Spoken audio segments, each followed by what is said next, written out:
Everyone, my name is Akanksha. Welcome to Reform Learning. हम कर रहे थे क्लास 11th का चैप्टर नंबर 1 एनसीईआरटी साइकोलॉजी का, जिसका टाइटल है व्हाट इज़ साइकोलॉजी। उसी चैप्टर की ये आगे कंटिन्यूड वीडियो है। ये वीडियो नंबर 13 है, जिसका आज का हमारा टॉपिक है development of psychology in India. इससे पहले वाली वीडियो में हमने जो पढ़ा था, जो कि था important landmark in the evolution of psychology, वो काफ़ी रिलेट करेंगे इसके साथ। तो आइए हम पढ़ते हैं हमारा आज का टॉपिक। ठीक है, तो अगर मैं डेवलपमेंट ऑफ साइकोलॉजी की इंडिया में अगर बात करूं, तो साइकोलॉजी की जो अगर रूट्स हम देखते हैं तो वो हमारे एंशिएंट स्क्रिप्ट्स जो हैं, वेद, उनमें पाई जाती हैं। बट वेदों में क्या है कि ये बहुत डिसऑर्गेनाइज्ड मैनर में है, क्योंकि वेद, मैंने बताया था ना, साइकोलॉजी को हिंदी में क्या बोलते हैं, मनोविज्ञान। तो हमारे जो वेद हैं, एंशिएंट स्क्रिप्ट्स जो है हमारी, वो काफ़ी ज़्यादा बात करती थी आत्मचिंतन, आत्ममंथन, यानी कि self reflection and self analysis. तो ये सारे वर्ड्स जो हैं, ये हमें हमारे वेदों में देखने को मिलते हैं। तो एक तरीके से ये बोला जा सकता है कि जो इसकी रूट्स हैं इंडिया में, वो हमारे एंशिएंट जो स्क्रिप्ट्स हैं वेदों में, उसमें पाई जाती हैं, पर डिसऑर्गेनाइज मैनर में। हम उसको एक सब्जेक्ट के रूप में नहीं कह सकते। ठीक है, अब वो डिसऑर्गेनाइज मैनर में अवेलेबल हैं, लेकिन उनको ऑर्गेनाइज करने की जो प्रोसेस है, वो शुरू करी थी जो वेदों की बाद जो आई स्क्रिप्ट्स, उपनिषद जिन्हें बोला जाता है। तो उपनिषद के जो राइटर्स थे, उन्होंने उनको ऑर्गेनाइज करने की जो है कोशिश की।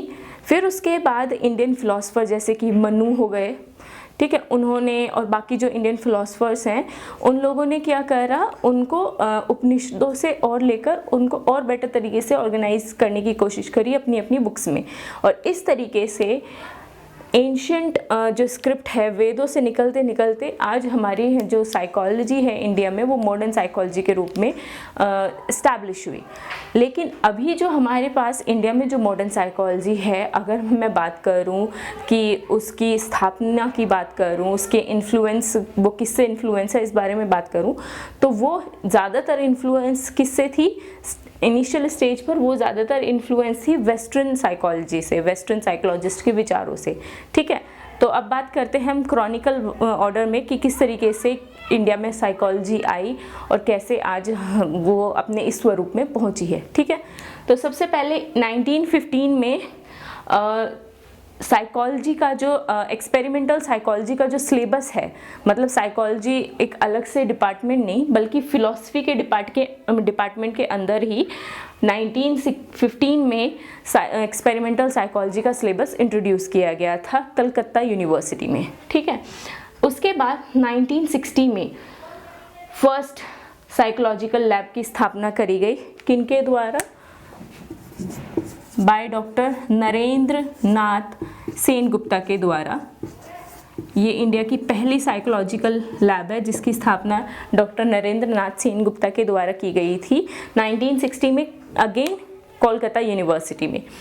ठीक है, तो डॉक्टर सेनगुप्ता के बारे में एक बात बता देती हूँ। डॉक्टर सेनगुप्ता जो हैं, वो हार्वर्ड यूनिवर्सिटी से ये पढ़े हुए हैं, और इन्हें एक तरीके से पायोनियर बोला जाता है इंडियन साइकोलॉजी का, क्योंकि इंडिया में साइकोलॉजी इस्टेब्लिश करने में इनकी बहुत बड़ी महत्वपूर्ण भूमिका मानी जाती है। जिस तरीके से वेस्टर्न साइकोलॉजी की अगर मैं बात करूं, तो उसमें विलियम वुंड की मानी जाती है। क्यों? क्योंकि उन्होंने 1879 में फर्स्ट साइकोलॉजिकल लैब की स्थापना करी थी। कहाँ? जर्मनी की लिप्जिग यूनिवर्सिटी में। सेम एज डॉक्टर सेनगुप्ता ने फर्स्ट साइकोलॉजिकल लैब की स्थापना करी थी इंडिया में। कहाँ? कोलकाता यूनिवर्सिटी में। इसलिए इनको पायोनियर भी कहा जाता है इंडियन साइकोलॉजी का। ठीक है, दूसरी बात, जो डॉक्टर सेनगुप्ता थे, वो विलियम वुंड के विचारों के अंडर इन्होंने ट्रेनिंग ली थी। मतलब उस वक्त विलियम वुंड तो नहीं थे, बट उनके डिपार्टमेंट के अंडर जो कि था स्ट्रक्चरलिज्म, उसके अंडर इन्होंने अपनी कहते हैं टीचिंग ली थी। ओके, नेक्स्ट अब बात करते हैं 1922 की। तो 1922 में इंडियन साइको एनालिटिकल एसोसिएशन की स्थापना की गई थी, और ये स्थापना की गई थी बाय डॉक्टर जी बोस के द्वारा। ठीक है, 1922 में इंडियन साइको एनालिटिकल एसोसिएशन की स्थापना की गई थी डॉक्टर जी बोस के द्वारा। डॉक्टर जी बोस के द्वारा, ठीक है। डॉक्टर जी बोस जो हैं, अगेन ये क्योंकि साइको एनालिटिकल एसोसिएशन की इन्होंने स्थापना करी थी और इन्होंने शिक्षा जो है वो किसके विचारों के अंडर पाई थी, वो फ्रॉइड के psycho analytical school of psychology के अंडर इन्होंने अपनी टीचिंग जो है वो ली थी। और उसके बाद इंडिया में इन्होंने 1922 में इंडियन साइको एनालिटिकल एसोसिएशन की स्थापना की थी। फिर उसके बाद जो एक और इम्पॉर्टेंट इवेंट हुआ इंडियन हिस्ट्री में वो था 1938 में डिपार्टमेंट ऑफ अप्लाइड साइकोलॉजी की स्थापना की गई थी। ठीक है, ये जो स्थापना है ये एक इवेंट हुआ था कांग्रेस साइंस करके। एक्चुअली अभी मुझे क्लियर तरीके से वो इवेंट याद नहीं है, बट अगर आप इसके बारे में थोड़ा डिटेल में जानना चाहते हैं तो आप गूगल कर सकते हैं। ठीक है, नेक्स्ट 1986 में, अब 1986 में एक बुक पब्लिश हुई थी जिसका नाम था psychology in the third world country. ठीक है, ये वाली जो बुक थी psychology in the third world country the Indian experience, ये बुक थी किसकी?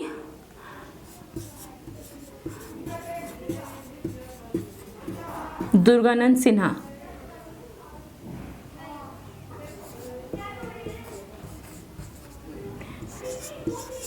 बाय दुर्गानंद सिन्हा, इन्होंने ये बुक लिखी थी 1986 में, psychology in the in the third world country the Indian experience. ये जो बुक थी इसने इंडिया में साइकोलॉजी का जो डेवलपमेंट है उसको 4 पार्ट्स में डिवाइड किया था। ठीक है, फर्स्ट फेज जो था वो था टिल इंडिपेंडेंस, यानी कि 1915 से टिल इंडिपेंडेंस का फेज़।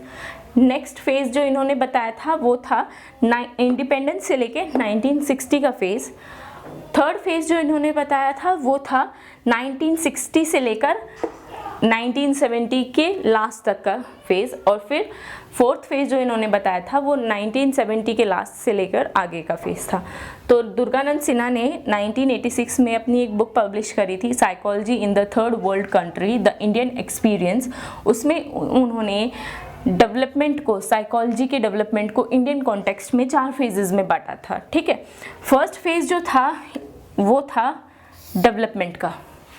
फर्स्ट फेज़ जो था वो था डेवलपमेंट का फेज़, जिसमें क्या था कि साइकोलॉजी क्योंकि उस वक्त मॉडर्न साइकोलॉजिस्ट के विचारों से काफ़ी ज़्यादा प्रभावित थी, तो इंडिया में जब ये आई तो ये वाला इंडिपेंडेंस का जो फेज़ था वो इसका डेवलपमेंट का फेज़ माना जाता है। उस फेज़ में 1950 में डिपार्टमेंट ऑफ फिलॉसफी के अंडर साइकोलॉजी को पढ़ाया गया।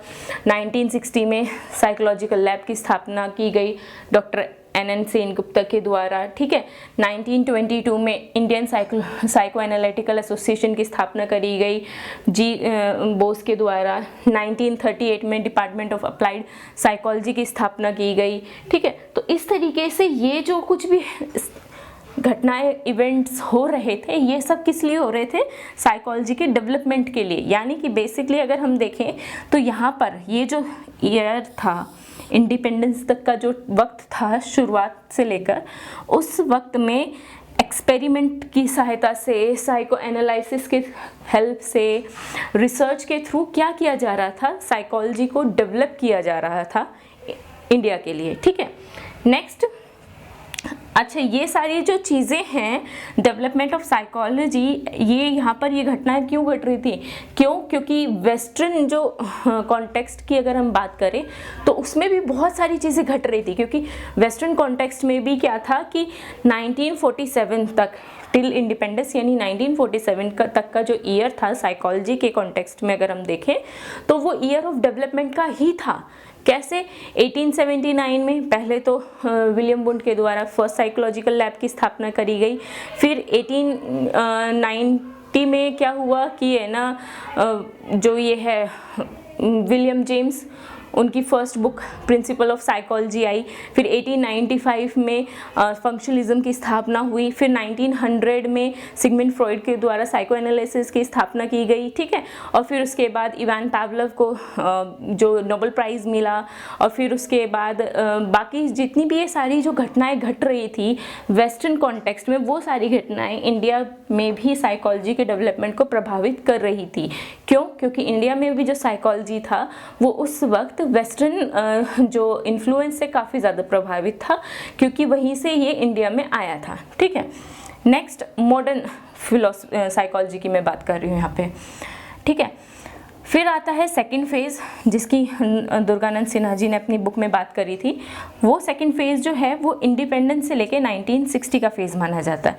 ये जो फेज़ था ये था इंडिया में साइकोलॉजी के एक्सपेंशन का फेज़। इंडिया में साइकोलॉजी को, अब साइकोलॉजी आ गई, आपने उसकी डेवलपमेंट भी कर ली, अब था कि उस साइकोलॉजी को ज़्यादा से ज़्यादा एक्सपेंड किया जाए सो दैट ज़्यादा से ज़्यादा लोगों को उसका बेनिफिट मिल सके, ठीक है। तो ये था ईयर ऑफ एक्सपेंशन। अब ईयर ऑफ एक्सपेंशन में क्या क्या घटनाएं इंडिया में घट रही थी, जैसे कि अगर बात करूँ 1949 की, तो साइकोलॉजिकल रिसर्च विंग की स्थापना की गई डिफेंस सर्विस के लिए दिल्ली में, ठीक है। उसके अलावा national institute of mental health and neuroscience की स्थापना की गई, बेंगलोर में की गई, ब्यूरो ऑफ साइकोलॉजी की स्थापना की गई, ठीक है। इस तरीके से एक्सपेंशन को ध्यान में रखते हुए बहुत सारी घटनाएं जो हैं इस वक्त हो रही थी, किस लिए? साइकोलॉजी के एक्सपेंशन के लिए। थर्ड फेज जो बताया था प्रोफेसर दुर्गानंद सिन्हा ने, वो था 1916 से लेकर 1970 के लास्ट तक का जो फेज़ था। उस फेज़ में क्या था? उस फेज़ में चल रही थी एप्लीकेशन ऑफ साइकोलॉजी। साइकोलॉजी जो है वेस्टर्न फिलॉसफी से प्रभावित है साइकोलॉजी, ठीक है। तो क्या था कि भाई यहाँ से साइकोलॉजी की जर्नी शुरू हो रही थी, डेवलपमेंट हुआ, एक्सपेंशन हुआ, अब एप्लीकेशन की बारी आ गई, ठीक है। अब एप्लीकेशन की जब बारी आई तो सब कुछ जो है वो वेस्टर्न फिलॉसफी से, वेस्टर्न साइकोलॉजी से ही प्रभावित था, उसके इन्फ्लुएंस में ही सब कुछ था। तो अब यहाँ पर आकर एक थोड़ी सी प्रॉब्लम सामने आई साइकोलॉजिस्ट के, वो ये कि भाई ये सारी चीज़ें जो हैं वेस्टर्न सोशल कल्चरल एनवायरनमेंट को ध्यान में रखकर ही हो रही हैं। ऑब्वियसली क्योंकि वो उन्हीं के विचारों से प्रभावित थी, तो अब उनके विचारों से प्रभावित थी, तो उनके विचार किससे प्रभावित थे? उनके सोशल कल्चरल एनवायरनमेंट से प्रभावित थे। बट क्या उनका सोशल कल्चरल एनवायरनमेंट और इंडिया का सोशल कल्चरल एनवायरनमेंट सेम है? नहीं, सेम नहीं है। बहुत सारी सोशल कल्चरल लेवल पर डिफरेंसेस हैं।